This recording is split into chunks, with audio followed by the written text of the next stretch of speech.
another recognized initiative, or another important activity for safety leaders, is actually to listen to the staff.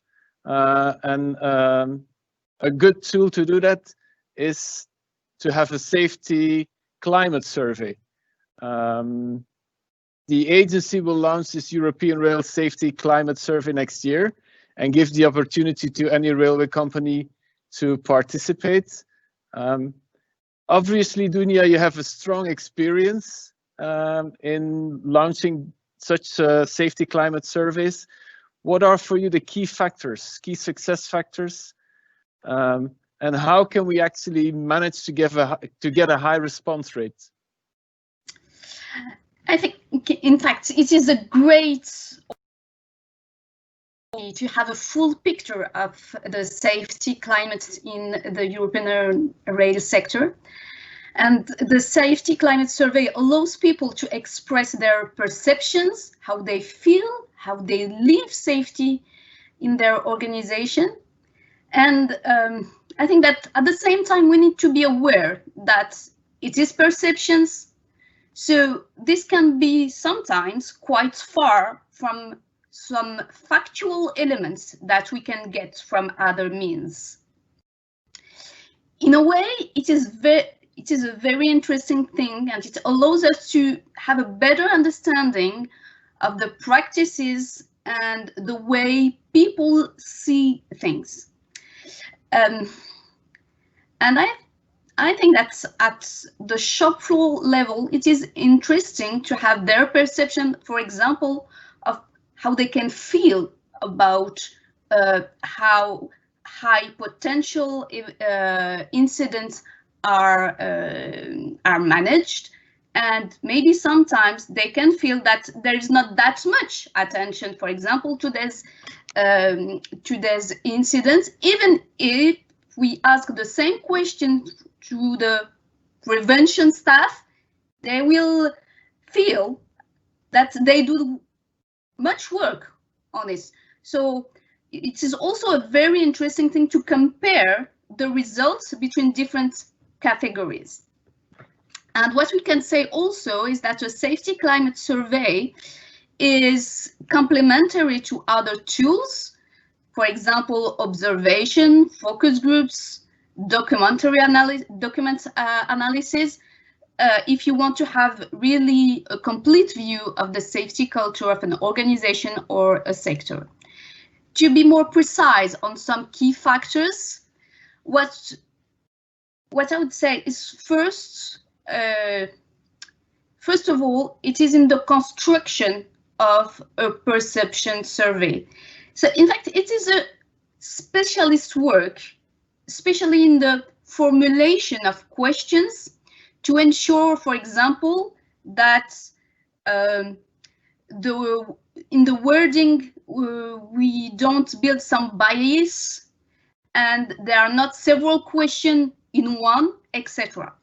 So a kind of little advice is common specialists of the topic, and I know that ERA have done this, and there was a very robust work that have been done on the construction of the survey. And in case you don't have a questionnaire or you don't have the means to build a robust questionnaire, please use one that have already been tested and proven. And I know that the one provided by ERA is a very robust one. Another key factor is, of course, to ensure the anonymity of the respondents, so not to skew the results. So from my point of view, there are the two main key factors. And to answer the second question on how to have a high response rate, there are some studies about this, and in our experience as ICSI, we confirm these results. In practical terms, the study tells us that if you are doing a poster campaign, wherever online or paper, you can expect 10% respondents rate. if you add a message from a recognized authority, for example, top manager, or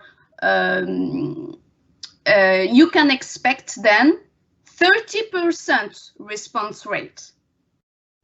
If you add a local authority support, for example, a local manager with a follow-up, then you can expect a 50% response rate. If you integrate the filling time into the working time, then you can expect from 60 to 70% response rate. And then if you organize dedicated meetings, kind of mandatory meetings to fill out the survey during working time, you can expect 19% response rate. And in fact, the 5 to 10%, which are the non-respondents, are people who usually are on leave or off of work or something like that. So the main points: have a robust survey is a must-have, and the way to communicate it and ensure it supports, give guarantees on what it will be done with the result is just as important.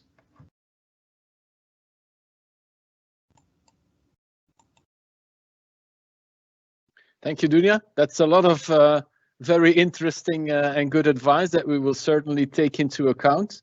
Now, if I go back to Alejandro, you as a train driver, is this an initiative that you could support, answering to such a survey? And also, can you give us some advice on how we could best reach your colleagues at the operational level? What type of communication do you think would be needed for that? Yes, Bart, the answer from my side only can be yes. I support and we support the train drivers, this kind of initiatives from the European agency. And I think that for the moment we are living today, with the transposition of the 4th railway package, we have now the opportunity to implement a safety culture and also a just culture in every organization, also with the new open access operators. And as you may know, not every train driver drives a train. There are colleagues are in charge of other matters. Other train drivers are in charge of, for instance, training or safety matters. And we have the experience with other kind of surveys where you want the opinion of the train drivers collective, and you spread this survey only via website or via our professional email address, you will only have the background of this kind of train drivers, the ones who are in an office and are used to use a laptop in the daily work. But for a train driver who drives a train, it's not usual to be every day checking the inbox to see if I have something new, for instance, a survey about safety. So as I see, it's a very, very important issue to take into account. I think that something that has already worked is, for instance, to take on board the professional unions, like in that case, CEMAF, the one I represent today, because I think the train drivers, our affiliates, see everything coming from our side is something more comfortable, something closer, something friendly. No one will see it as something dangerous, maybe. So this climate of confidence and freedom between train drivers will be for sure something that will bring us a very good feedback about the survey. And regarding the survey also, I think, and I give you our hand also to maybe develop this together with you and maybe other stakeholders, to have a really consistent opinion from the sector. And I think it's an idea that has already worked, as I mentioned. And as always, everything regarding safety, please take us into account. Thank you, Bart. Thank you, Alejandro, for the support. Now I'm looking to Enno. You're representing 70 or more even railway companies. Could you give us the same type of support, and what do you think your members think of such an initiative? Well, I can definitely give you full support from CER and definitely full support from our members representing railway undertakings and infrastructure managers.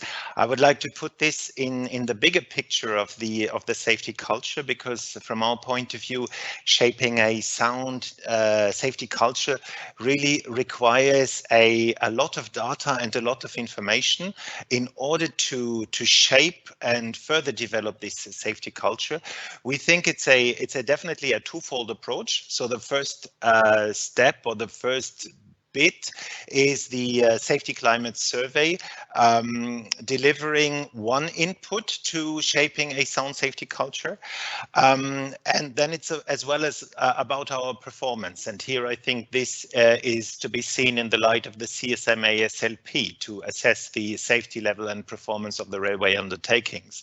And we think that these bits and pieces all are to be put together, because it's important about data collection, collecting information in terms of experience, in terms of perception, and in terms of data that will help us to improve safety.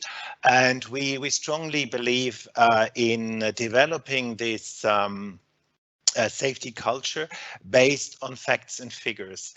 And there is one thing I found out, and I would like to share with you. We do not start from scratch with it. I found that the first reported railway accident was in 1650. That was the first report. And the important thing about this is that we have learned from this experience, and we take into account the experience, we take into account the data collected, and that is very experienced that we continuously do it. But more importantly, that we do it in a harmonized way, and we are strongly committed to do it on a European level, because we think that is the way forward. So strong support for the activities of the agency, and very strong support for the safety climate survey you are going to launch.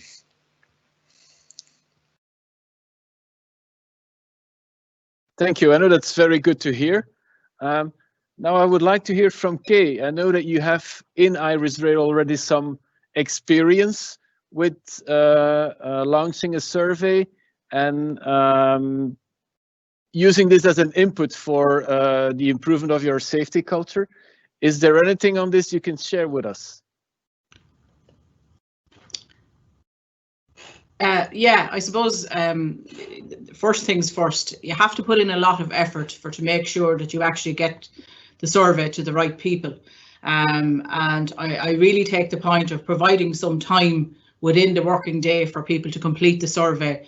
I found to be probably the most successful part. But it's also very important to understand that if filling out the survey and getting the information is not important to the managers, it will not be important to the staff. So it's really important to get high-level buy-in at the beginning, so that your CEO, your senior team, and the managers down along the way understand the importance of getting that. And then once you get everybody to fill it out, then you must act on the results that you're after getting. There's no point in asking people for their opinion and then not explaining to them, you know, what that opinion was and what you're going to do about it. And you have to kind of give the feedback to say, we've acted on this now, and this is what we're going to do. And not everything, of course, will be finished in a very short time. Some things will take quite some time to address, but it's important to drip feed that information out as well. But I think that the big thing is to put a huge amount of effort in at the beginning to get people engaged, so they understand the importance of giving the information. And when you get a good return, it really does give you a basis to kind of start your work to a certain extent. bearing in mind that, you know, some people will always think they're a lot better than they are, and other people will think they're a lot worse than they are. But look, it's a personal opinion as well, and you know, it does give you a good starting point, I would say.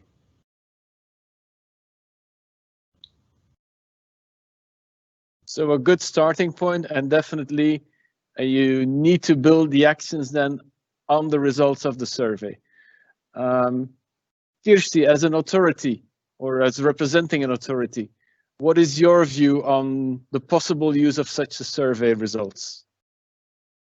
Actually, for us, or of course, it depends on our actors, on our stakeholders, if they are willing to share the results with us.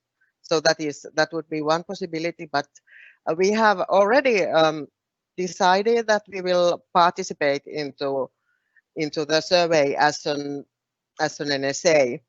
So we will have it here, because sometimes we get questions from our stakeholders asking that what is your safety culture?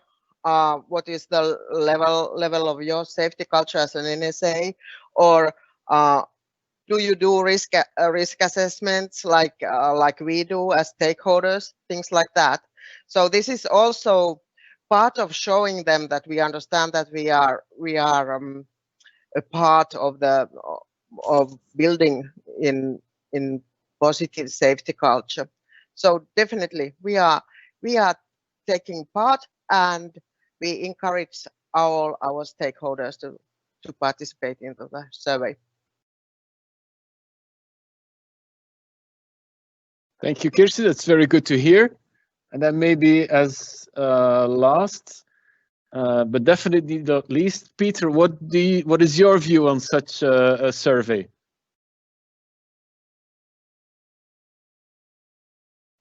I believe that the message from the top is important, but then without buy-in and understanding from all members in the organization, there's no chance to build something.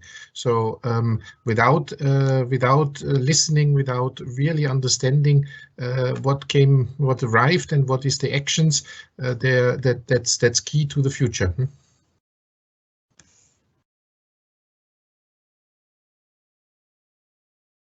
Thank you, Peter.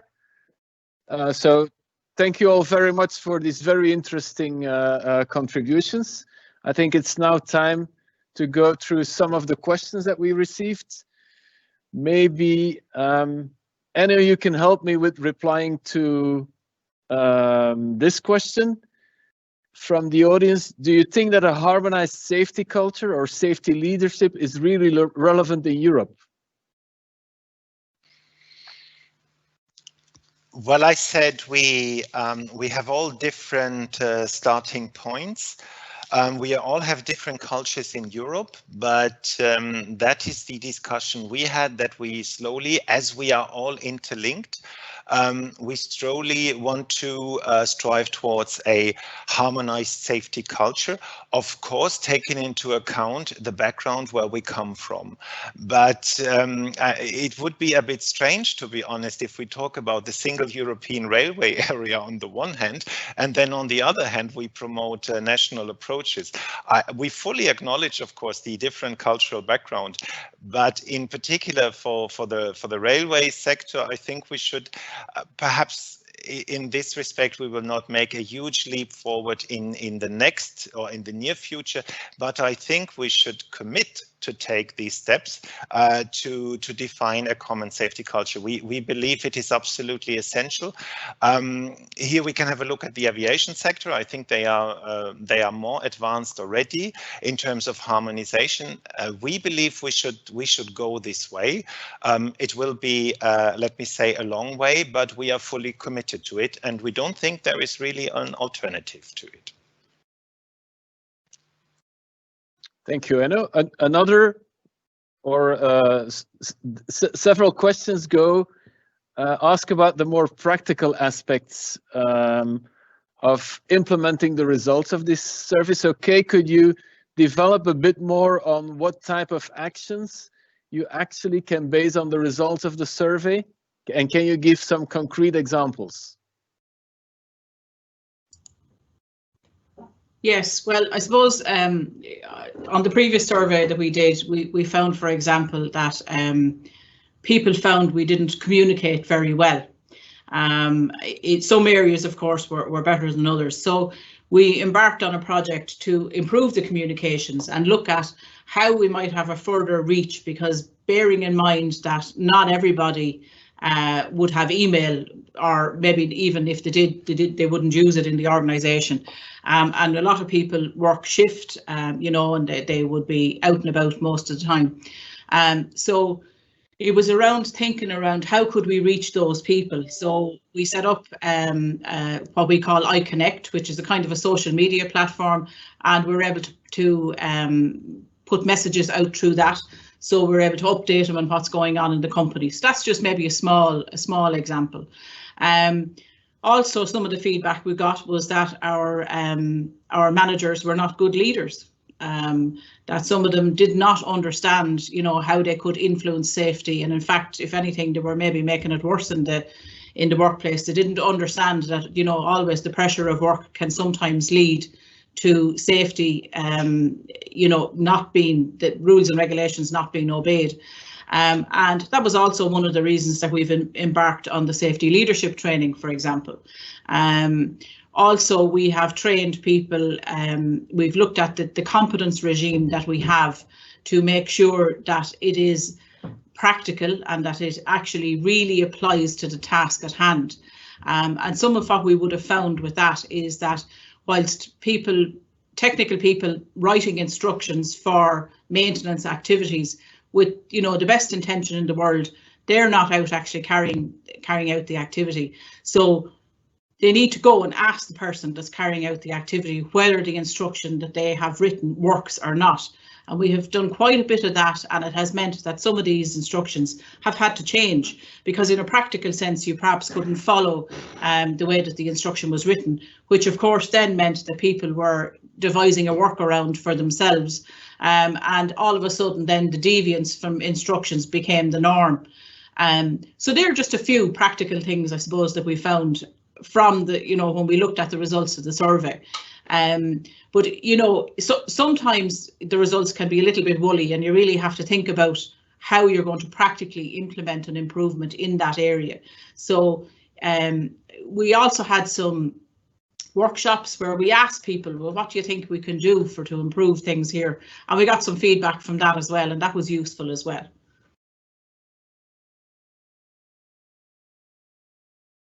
Thank you very much, Kay. Another practical question, and I may ask Alejandro to reply to this, is so we know how important engagement of the workforce is to improve safety, but can you explain how damaging it is to implement an improvement without upfront input from the workers? So it's actually an improvement initiative without involving worker input. How can that create a negative impact? Alejandro? Yes, thank you for the question. I definitely think that there is a mistake not taking into account in that case, to the workforce or to the train drivers. We have experienced many times in the past. I'm not too old, but from my experience, I have realized that every time someone do not take into account to people, to workers, to train drivers, afterwards we face problems, and that results in economic problems, more time to develop something or whatever. So I could give you concrete examples about that, but I think that's not the question. I just want to tell you that yes, you are correct. I agree with you that always is important to hear the voice of us, in that case of the train drivers. I think everything that has been developed in that way has given us very good feedback and something to learn to the future. And I fully agree with you about this. Thank you, Alejandro. So it's really important to take into account the operator expertise, not only to understand the operational situation, but also to see how this could be improved. The next question maybe is for Dunja. So we have a question on safety leadership training. And so I will read the question. So I think that a safety leadership training should redirect the attitude and the knowledge of managers on the latent failures in the organization. For example, bad design, bad resources, bad planification, bad objectives, bad procedures, bad training. All that organizational unsafe conditions have an impact on the behavior of operators in the field. What do you think? I totally agree, in fact, for sure. To take into account the environment you provide to all workers of an organization is something that is in the hand also of safety leaders and managers, which are also safety leaders. And really to take into account all the factors that can have an impact on the behavior of people. This is really the heart of the safety leadership, to take into account the human and organizational factors, but also to take into account what is the physical environment, what is the technical environment, and not to forget that all this technical environment have been created and invented by humans. So there are in these technical elements, even if there are a lot of tests, there still have latent errors that are there. And yes, of course, it is also the role of the safety leaders and the managers who are safety leaders to take into account all these latent situations. Thank you, Dunja. Next question maybe for Peter. So you're working in an international organization. How can you take into account the different levels of maturity and safety that is visible in different countries? Is it something you have experienced as well, and how do you actually deal with it? We are working in 17 different countries in Europe, and so there's quite a difference in culture. But in fact, I don't think that the safety culture is so much different, because the moment you go into very basic and simple things, these are things that everyone can understand and that can very easily be communicated. And the behavioral, the human behavior is not so very different. So and that's the interesting thing with the safety leadership training, is that it's very much on very basic and standard human behavior that everyone can live and everyone can see in any culture all over Europe.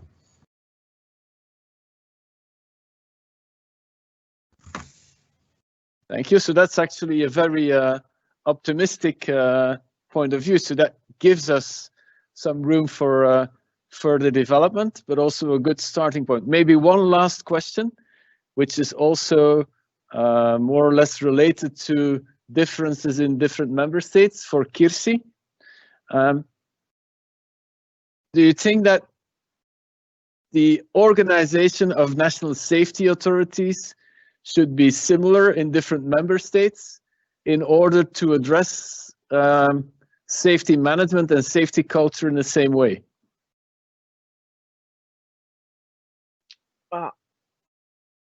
Thanks for the question. I don't think they could be very similar because we have so different NSAs. They are very different in sizes, and then we have like for us, so we are a multimodal NSA. We have all the traffic modes. Some are only rail related, and like I said, the sizes they are so different. So it might be somewhat difficult to harmonize that. So still some room for diversity then. Thank you all very much. There are still a lot of more practical questions on the survey in the question and answer chat box. We will reply to these either at the end or in a written way on our website. But what I would like to do now is to give the floor to my colleague, Gregory Rollina, who will explain how a railway undertaking or an authority or any company actually active in the railway sector can benefit from the European Rail Safety Climate Survey. Gregory?